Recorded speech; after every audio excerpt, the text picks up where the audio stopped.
बिस्मिल्लाहिर्रहमानिर्रहीम। इब्तिदाए उस रब करीम के बबरकत नाम से जो सब जानता है, जो एक है, जो बेनियाज है, जो न किसी से पैदा हुआ और न जिसकी कोई औलाद और न जिसकी कोई बराबरी कर सकता है। अस्सलाम वालेकुम। आप सब दोस्तों को मेरी तरफ से ईद मुबारक। अपने फेसबुक पेज पर मैंने 2 ईद कार्ड शेयर किए थे।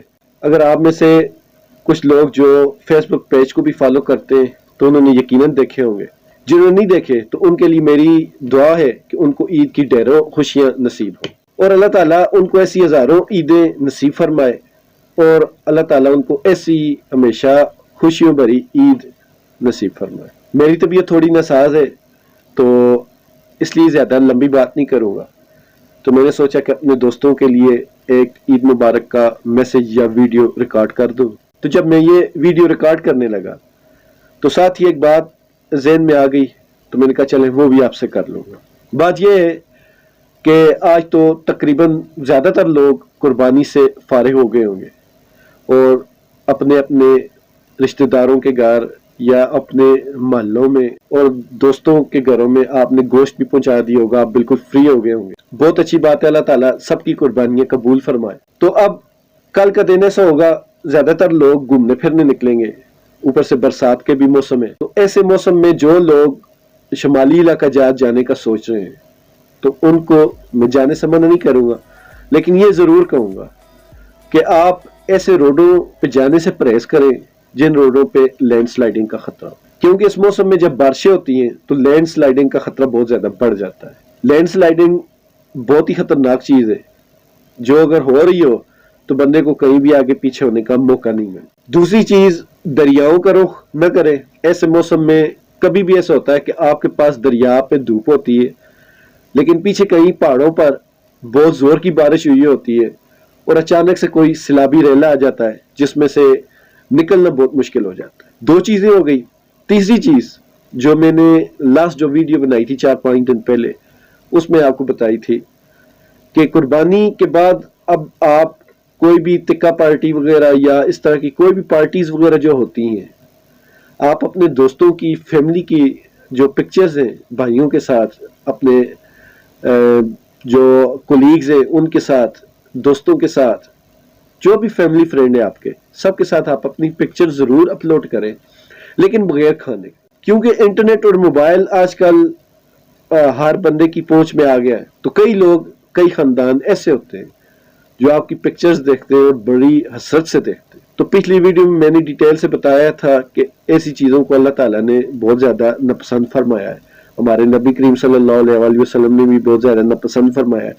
तो ऐसी नमूद नुमाई से बचे। बाकी आपको अल्लाह ताला ने रिस्क दिया है, दौलत से नवाजा है, तो ऐसी सूरत में आपका हक बनता है कि अल्लाह ताला की नेमतों को दिखाएं लोगों को, लेकिन एक लिमिट। जब चीजें लिमिट से बाहर होती हैं, खासकर खाने पीने की चीजें, क्योंकि भूख बहुत बुरी चीज है, वो बहुत ज्यादा लोगों को इफेक्ट करती है, लोगों पर असर होता है। तो जब कोई इंसान आपकी तस्वीर देखकर भूखा बैठा हो या उसको उस लेवल के खाने में असर न हो, तो आप खुद सोचें उस पर क्या गुजरेगी। आप पिकनिक पे जाते हैं, अभी जो मैंने पहली बात की थी कि आप शमाली इलाका घूमने जाएं या कहीं आगे पीछे, तो वहाँ आपकी अक्सर पे आप रेंट पे कॉटेजेस लेते हैं, वहाँ होटलिंग करते हैं, वहाँ कैंपिंग करते हैं, तो फिर खाने पीने की वहाँ जो पार्टी होती है वो भी इसी में शामिल है। मतलब कोशिश करें कि ऐसी बहुत सारी चीज़ें हैं जिनसे बचना आपको चाहिए। नहीं बचेंगे तो मैं ये नहीं कह रहा कि आप मतलब कि काबिल गिरफ्त कोई जुर्म है, लेकिन इस्लाम ने इसको नापसंद फरमाया। तो जाते जाते एक आखिर में एक और बात करूंगा, अल्लाह ताला आपको ऐसी हजारों ईदें नसीब फरमाए, अल्लाह ताला ऐसी आपको खुश रखे और ऐसी हंसता रखे। इस मौके पर आपके आगे पीछे, गली मोहल्लों में, फैमिली में, और सबसे पहले जो आपकी मोहब्बत का या मदद का जो हकदार होता है वो आपका फैमिली मेंबर होता है। जो ब्लड रिलेशंस होते हैं वो होते हैं, मतलब आपका चाचा मामा या दूर का चाचा मामा या उनसे भी आगे कोई है जिनको आप जानते हैं। बल्कि ये हुक्म है कि आप अपने रिश्तेदारों को छोड़े नहीं, उनकी खबरगिरी करते रहा करें।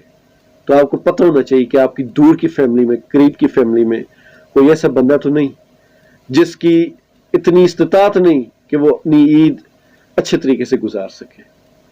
तो ऐसे लोगों का जरूर ख्याल कीजिएगा और ये ऐसा ना हो کہ آپ ساتھ میں فوٹو سیشن کر رہے ہو، آپ نے جس کی بھی مدد کرنی ہے اللہ کی رضا کے لیے. اللہ کی رضا کے لیے مدد یہ ہے کہ آپ ایک ہاتھ سے دے رہے ہیں تو آپ کے دوسرے ہاتھ کو پتہ نہ لگے. تو آپ ایسے لوگوں کا ضرور خیال رکھیے گا جو لوگ مستحق ہیں یا عید کی خوشیوں میں اس طرح شامل نہیں ہو سکتے جس طرح شامل ہونا چاہیے. کئی لوگوں کے بچے ہوتے ہیں وہ کپڑوں کی امید میں ماں باپ سے ضد لگا کے بیٹھے ہوتے ہیں اور ماں باپ ان کے اتنی سی خواہش پوری نہیں کر سکتے. آپ یقین کیجئے جو بچوں والے لوگ ہوتے ہیں ان کی سب سے بڑی خواہش ہوتی ہے کہ ہمارے بچوں کی ہر خواہش پوری ہو. تو ایسے لوگوں کا ضرور خیال کیجئے. آپ کی محبت اور آپ کی مدد کا سب سے پہلا حقدار آپ کا فیملی ممبر، اس کے بعد آپ کے محلے والے، پھر اس کے بعد آپ کے دوست، پھر کہیں جا کر آگے پیچھے کے جو بڑے بڑے ادارے ہیں وہ ہیں. ہمارے ہاں ہوتا ایسا ہے کہ لوگ کسی بھی ادارے کو پیسے دے کر بے فکر ہو جائے. یہ فرمایا گیا ہے کہ آپ جب کسی کی مدد کرنا چاہیں تو خود ڈھونڈیں اور دیکھیں کہ یہ بندہ واقعی میں مجبور ہے.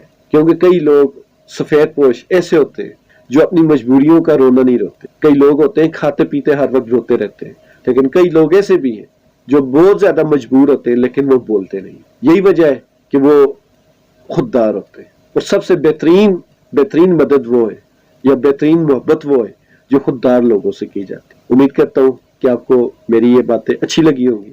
تو یہ دعا ہے کہ اللہ تعالیٰ ہم سب کو علم کی روشنی عطا فرمائے اور ہم جیسے گناہگاروں کو وہ سجدے نصیب فرمائے جن سجدوں سے وہ راضی ہو. اللہ تعالیٰ ہم سب کا، اس ملک کا اور اس ملک میں بسنے والے لاکھوں کروڑوں لوگوں کا حامی و ناصر.